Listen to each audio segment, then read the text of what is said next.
Hey everybody, welcome back to another episode of Whiskey Wednesdays. Today I'm joined by Nashville rock band True Villains. We're really excited to chat with them. We actually premiered one of their music videos back in October for Blood in the Water, and they just released a new single, Dig Your Grave, out last week. How's it going, guys? Excited to chat with you today. Yeah, thanks for having us. It's going great. Awesome. Sunny Nashville treating you well? Oh yeah. It's about 4 inches of snow a couple weeks ago. Yeah, it's like probably like a 50-degree increase in weather, so it's been great the past couple days. Nice. Yeah, I'm ready for spring, so I hope it stays that way here too. I can feel my toes again finally. That's pretty cool. Awesome.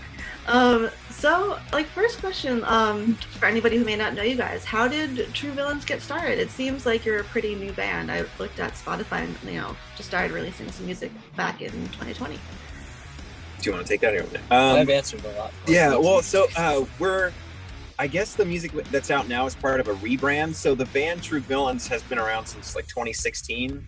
Nice. And we've gone through, a couple member changes, and probably 2018 or 2017. 2017 is when we solidified okay, this is the band that we're going to move forward with, and we were a little bit more of a throwbacky rock band, and we kind of were going through this rebrand where we wanted to be a little bit more on the mixture of throwback and modern. So the stuff that's out right now, is pretty new, but True Villains as a entity has been around for quite some time now. But those songs that we've released are part of the kind of a rebrand that we're doing. So moving forward in that direction. Cool. When did you all decide that you wanted to just rebrand your music and change a little bit about what you do? That was. Do you want to take that? Well, when people didn't like the old stuff, changed directions a little bit. I think it happened naturally. I mean, we just all, as we wrote more songs together and spent more time together and kind of creatively molded into a unit as opposed to just 5 separate creative forces, we realized that where we landed and where we kind of met was somewhere a little different than it was at the beginning of the True Villains story. So it's a pretty natural transition. Yeah, and there have been a bunch of bands that I've chatted with recently too who have started being oh, well, I kind of am interested in doing this kind of music now. Let me transition into doing this because that's what makes me feel happy. And I think that's great. Just you don't have to stay with one type of music just because that's what you were doing before. We all have a lot of varying tastes in music and artists that we like, and I feel like one thing that we do, we try not to write the same song over and over again. Yeah. So it's kind of like Greg said, kind of naturally has just progressed to where it's at now. And I think we finally really honed in on it. And working with different producers, we've kind of tried to steal their tricks a little bit, you know what I mean? And so when we write, oftentimes because we're all we all want to write really cool parts, but then you go to show it to somebody and it's oh my gosh, dude, that's 7-minute song about too much going on. Yeah. Do you really need the didgeridoo solo in there? Or that's kind of unnecessary. So through working with different producers, we learned how to trim the fat and really make a song that suits our needs, but also suits the needs of the listener and is not overcomplicated, if that makes sense.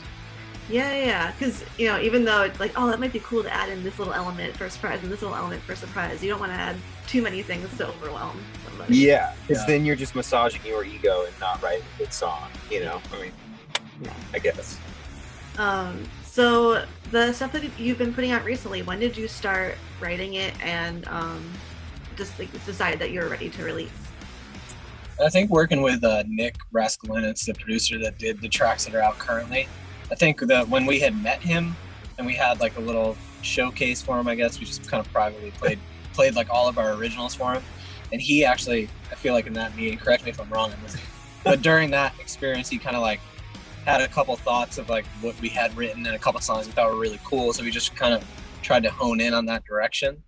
And I think most of these songs, some of the ideas existed prior to working. Only Blood in the Water existed in a full song format a upon meeting Nick. That was the only one. It was really funny too because we were super excited to meet him and play the songs that we worked really hard on, and we probably played like 12 to 15 songs, and he was like, "Great, I only like this one."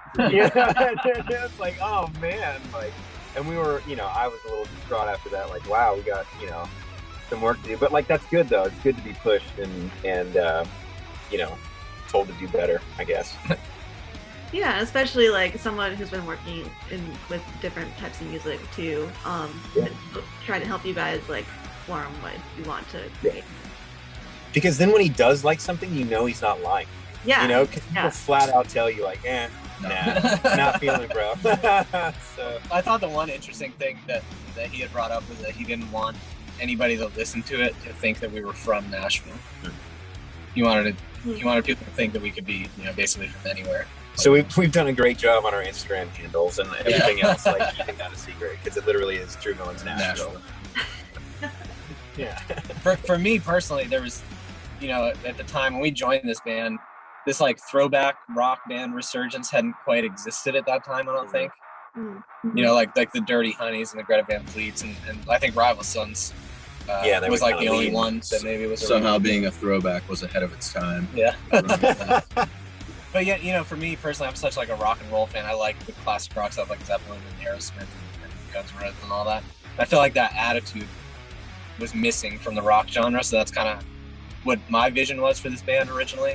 But then the more throwback bands started coming out, and then it's like, all right, well, we should probably try to do something that's like melds the two things. And plus, like, I know we all kind of listen to a lot of pop music and a lot of different genres that kind of influence the direction we've gone in now. So I think that got us away from that throwback sound. Yeah, and I definitely think you guys do a good job of blending the two, because of course you still kind of hear that like, oh, I can tell they're influenced by older rock music, but there's a little bit more of like a performative or like a theatrical feel, I think, to like there's like more like bigger vocals and like a lot of rhythm going on that you can just like headbang to. So yeah. All right. I really like Ghost, and I know a couple other people in the band like Ghost as well. And so like this one and the next one that's coming out, we haven't released yet, have that like vibe to it. And so I was really stoked to like hear it back and like, oh yeah, I can hear a little bit of Ghost in that. So like that's cool. So I think synth brings a lot to that too. So kudos to Greg. Thanks. Nice. Awesome. Yeah, so let's chat a little bit about like Dig Your Grave that just came out. When did you guys write that song, and how long did it take to get that like approved and be like, oh, this is good. That one came together pretty quick. Yeah. Well, the way that we like to write is more of like a what you call it, like a percolator effect, where like we kind of like to sit on things for a little bit, and like Nashville is known for this like, three guys get into a room, bang their heads against the wall for a little bit, and then like in 4 hours they have a song or whatever. And like that just isn't the way that we like. Sometimes it does. Like sometimes we get into a room and a song writes itself. But like for the most part, like we'll have an idea of something or a riff, and we'll record it on our phone and like send it to the group, and then everyone listen to it for a week and like try and pull something out of it, or like somebody will get an idea for like a phrase and like, oh, this phrase goes well with what the music, the vibe of the music, and then we'll just write lyrics to that or whatever. And so I think that suits us well, is like taking time to sit and listen to the riff and really develop something to go with the riff, and not just spit out the first thing that comes to mind, and we take time to do what we do. You guys agree? Yeah, we're usually able. That's speaking more towards the vocal melodies and the lyrical, material. But we're usually able to, like, if Tim brings a riff, we're able as a band in a couple of hours or in half an hour to like figure out the structure of the song and have like a really solid arrangement. In terms of intro, verse, chorus, whatever. It's usually pretty standard and pretty straightforward, but we're able to come up with the sections pretty quickly. It just we take a little more care and coming up with great melodies and hopefully great lyrics. So.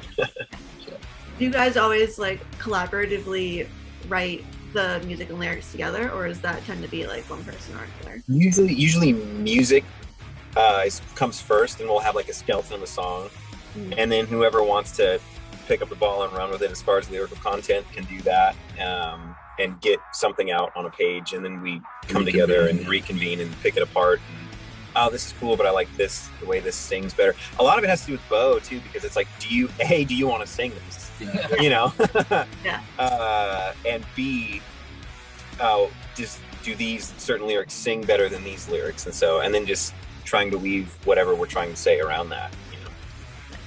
It's mostly a very democratic process in this band. We try to keep it very equal, very, very team oriented. Yes. Yeah, that's cool, because I feel like there are a good amount of bands who have like a writer, and it mostly comes from one person. So it's nice to just like have little bits of everything, so everyone kind of feels like, oh, this is, and that means something to me.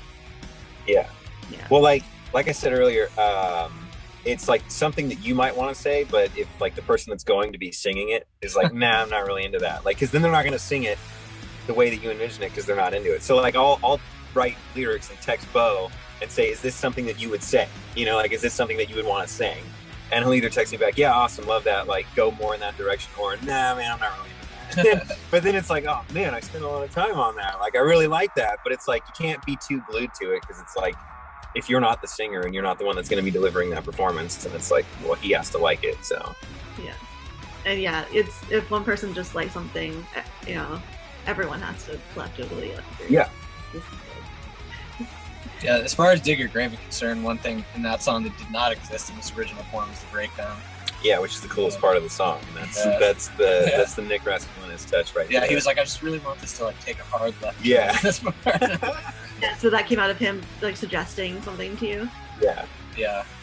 There was originally a solo section that had a different chord progression, that like it wasn't repeated musical material, and it didn't repeat itself after the solo, and so he just felt that it was unnecessary to like introduce that aspect, and we realized he was right, and then kind of came up with a fairly simple breakdown, but it's heavy and it hits hard, and it serves the song much better than the previous section did. Yeah. What's that line from Blades of Glory? It gets the people going. Yeah. That is true. I listened to it earlier and I was like, okay, I can jam to this. Yeah. That's like the goal of True Villains, is like people that wouldn't necessarily listen to rock music like can get into what we're doing. Like my sister is just like does not listen to rock music, but she told me the other day, she was like, I really don't like rock music, but I like you guys. And I was like, perfect. Like, I'm sure there's some bias in there, but like, like that's kind of, if we can, I don't want to say convert, but get people to listen to rock music that wouldn't necessarily do that, like then, job well done for us, I feel like. So cool. Have you guys been writing anything else during this like quarantine time, or trying to just like get the new stuff flowing? A little bit of both. I mean, we're actually demoing a bunch of new songs now, because we're hoping to get back in the studio with Nick in the next couple of months. Yeah, we pretty much are constantly writing. Like weekly, we'll get together and come up with new ideas, or share something that one of us had come up with over the course of the week. And we try to make that a regular part of our routine. Is coming up with new ideas. Yeah. When is like anything new coming out? Excited for like any like new singles or possibly an album? We got in the short term, we have a lyric video, I think, that's coming out within the next week or so. Yeah. And then music video for Dig Your Grave will be out on the 19th. Nice. Then we haven't really planned out the next single yet, but it's already been recorded. Yeah, it's ready to go. It's mastered, but we have to figure out the release, the rollout strategy, Mm-hmm. We're finally getting to play a show too, and I'm really excited about that. Like nice. On Friday here in Nashville. So how is that gonna go? Hopefully we'll see. I mean, with the way the world is right now, it's gonna look very different than I'm sure it's gonna be weird, like not having people like right there to like feed off their energy, but we'll see how it goes. Yeah. Should be fun. How is it working? Like, are you playing outside somewhere and having people kind of well, it's all the way they do it is like everyone has to be seated like at a table, socially distanced, masks, like all those things. So it's like I said, it's gonna feel a lot different, but I'm sure it's gonna take a lot from us to like give them the energy that is like from a live show, because you can't get it from them because they're going to be seated, right. and a lot of open space. Not like I like to go to rock shows. I like to be crammed in, with a bunch of people, and so it's going to look different, but it'll be fun. You have to adapt to the times, right? The sensation of getting to play our music together again, I think, will be enough to kind of sustain high energy throughout the whole set. So we're looking forward to it, but it will be strange. Yeah, it's probably like a good and a bad thing. You're like, oh, I'm excited to like finally play a show and get in front of people and like do my thing again. Then you're there and you're like, this is not quite the vibe I'm used to. But yeah. A country club, like I'm a jazz band or something. But and the other problem too is like capacity, because I'm sure that we're gonna have friends that want to come see it, but it's just because there's a limited capacity. It's like, because that's what a lot of venues are running into in Nashville, is like people want to go to shows, but having to adhere to the guidelines, capacity regulations, and things like that. It's like it's almost impossible to get in anywhere now, because of just that's what we have to do at this point in time. So that's a bummer, but it is what it is, and we are going to adapt to whatever is going on in the world. I'm gonna have a great time. Yeah. Yeah. I'm pretty sure I can get in. Yeah. I know, as long as the 5 of you can get in, then that's all. Yeah.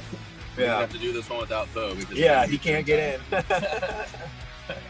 It'll be instrumental day. Oh my God. Nobody wants to see that. There's some interesting instrumental rock bands, so you never know. Yeah. Have you guys, has Nashville done any indoor concerts yet? Because I know they're talking about opening up some small New York City ones soon, which I think is strange, but yeah, it feels weird, right? You Yeah. know, I mean, it's only been a year. Well, I say only, but it feels weird to start thinking about that. Like, because like, I used to go to a lot of shows, and it feels weird to like actually think about the action of like going into a scenario where you get to see a band play, and it's like, man, I can't wait, because I love doing that. But yeah, there are some venues here that are opening up, and again, it's all like you have to be seated. Yeah. Everything's open on Lower Broadway, but they gotta follow them. You gotta sit down and so on. Right, there are bars and restaurants that happen to have stages. I think Marathon Music Works, which is a big venue. I think they've been having shows. Right? Yeah. Basement East just recently opened back up. Oh, nice. Yeah, so it's they've been having shows, for a little bit, and then the surrounding counties, they have.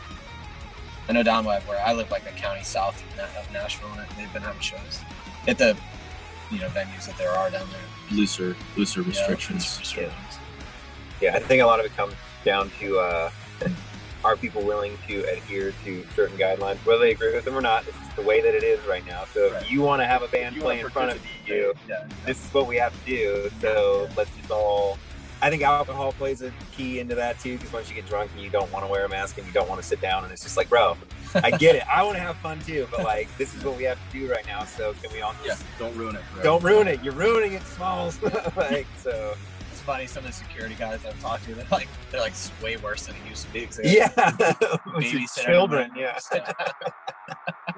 Yeah. Oh, that's going to be, once everyone starts going back and it's still a little bit restricted, it's going to be hard to keep everyone a little contained. Yeah.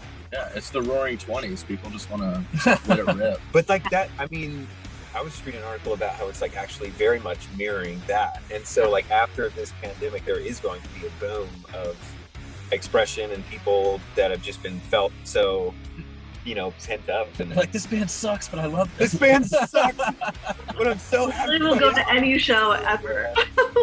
Yeah. Are you guys all originally from Nashville, or did you move down there to like do music? I'm originally from upstate New York. That's right. I moved to Los Angeles for a couple of years, went to school out there, and then moved here in 2012. Kind of been working in the music industry ever since. And then Matt's from California. That's actually where we met, because we went to the same we went to the same school. Nice. And we met at Starbucks. Cheers. It's a product placement. Oh yeah, there you go. If you have any connects, if they want to wrap a tour bus. Yeah, let us know. Get a nitro cold brew machine on the bus. That'd be pretty awesome. So we met in Los Angeles. He moved out to Nashville before I did. I was working with another band in Los Angeles, and then that band folded. And I kind of was like, well, what are my options? And I had a couple friends in Nashville, so it was like, well, I mean, country was booming, and there was money to be made, like touring with country artists. And so I moved out here, and then quickly realized, like, I don't want to do this. Like, I don't want to play country music, but I'm here, so let's do that. And it's, you know, it's fun, but it's not exactly what I want to be doing. And so Tim and I were in a bar one night, and he was just like, let's be in a rock band, because that's what I was always an original band. Like, I was never like a hired gun, so to say.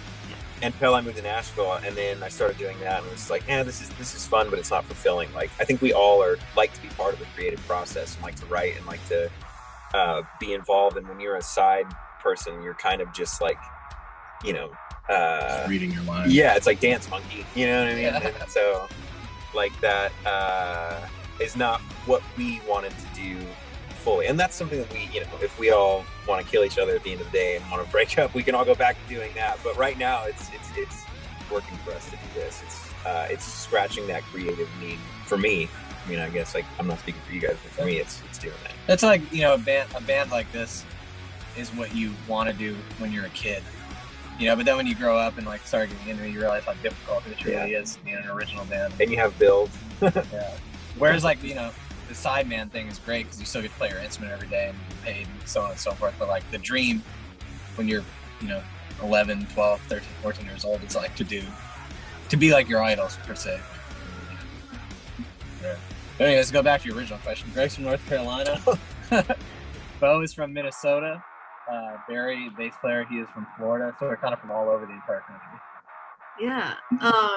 And did you all move to Nashville because before the band, or did you move separately and then meet together and then form the band? Matt and Tim are the only ones who knew each other prior to moving to Nashville.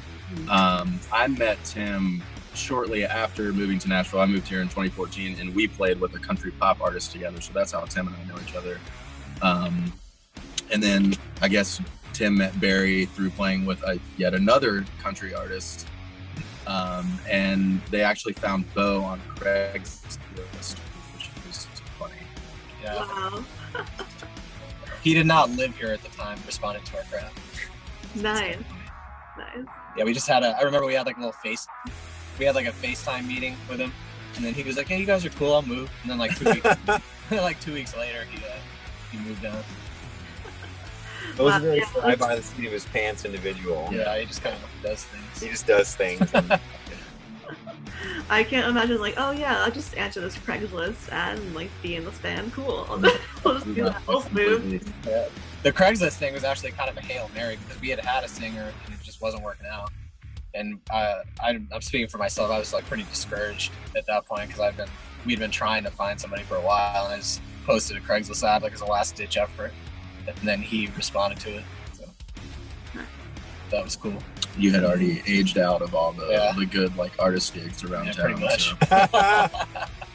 it was the last ditch. As far as like working in Nashville in music, do you think like that's like your best place to be? I think personally, in my opinion, probably for a rock band, one of like the better places to be around and make connections and stuff. Yeah, it's turned into a real melting pot of genres at this point. Like even I've been here since 2012, and just over that small period of time, it's the number of people that are coming here that are doing like pop and rock and, you know, alternative stuff and whatever is there's a huge scene, I think, personally, more than there was 8 years ago. plus, like, you stand out if you're not country, and that's a good thing. You know, like people pay attention because if you're like, hey, check out my stuff, and you sound like everybody else, you get lost in the abyss. You know.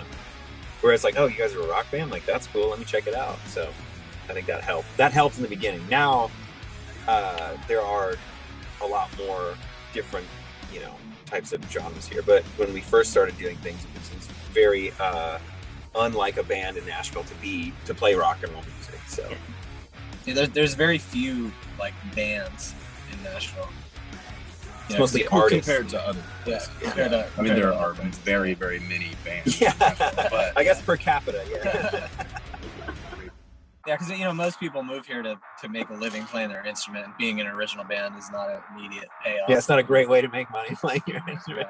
So it's tough to get people to commit to something like that. things that come along with it. Starting a business. Yeah, basically. Yeah, for sure. Do you all have like a favorite memory of like being together once you finally formed the band and it was like the first time you like knew like this is like gonna work? There was a picture that was taken. We played at Loretta Lynn's, that's who it is, right? The motorcycle rally. And there was like a picture of us all huddled up backstage.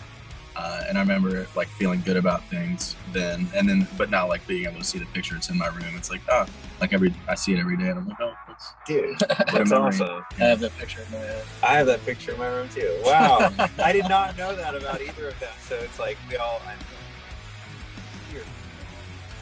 Yeah, I think for me it was when we like when Bo moved down, we kind of rented a rehearsal room and went like jammed with him to see how it would go. And as soon as we started singing, this guy, that was probably it. It's always fun. Like we always, I mean, even there, it's being in a band is like a marriage, like they say. And imagine being married to 5 grown men that have differing opinions. Oh yeah, that's true. So we'd be 4. And so yeah, there's some push and pull, but generally speaking, I'd say like 92-95% of the time, it's a blast. Like the people that I get to play with are awesome. I don't want to turn this into a sob story, but it's just like, yeah, I'm feel very blessed to get to play with these guys. So every time we're together, it's usually fun. Yeah, we're pretty good about the communication thing. I think somebody's like pissing the other off. We're good at letting them know. That's good that you need that in a marriage relationship and in a band relationship. Yeah. Yeah, it's a great team atmosphere, I think, personally. Yes. Is there anything else that you guys would like to add before we sign off? Just check us out, stream the songs, Stay tuned. Come to shows, buy merch, right.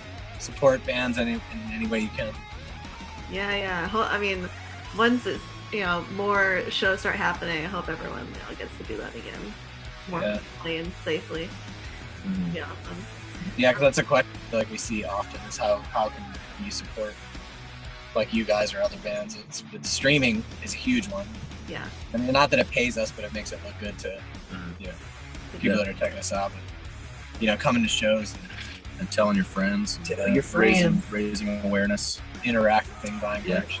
We need exposure. So because I don't think people really realize how costly it is to put out a quality product for this type of music, for this genre. Because it is all, you have to record in a studio. You can't just be in your bedroom on a laptop. Yeah. You have 5 different people who have to play 5 different things and incorporate it all together. So and that's money. Like being in the studio, it costs money, and you have to mix it and master it. That costs money. Yeah, even going on the road is way more costly, I think, than people realize most of the time. Too. We are passionate about the project, but it is not merely a passion project. Yeah. Oh, that's a good line. Yeah. Do you want to spell out your full name so she can quote that and make sure you get the make a one of those signs you see on Pinterest. Well, thank you guys so much for chatting today. I appreciate it, and good luck on all future recordings. I can't wait to hear the rest of it, and hope everyone go check out the most recent single, Dig Your Grave, and give it a listen, stream it up. And that's about it. Until next time. Thanks, guys. Thank you very much. Premiere our next video. Yeah.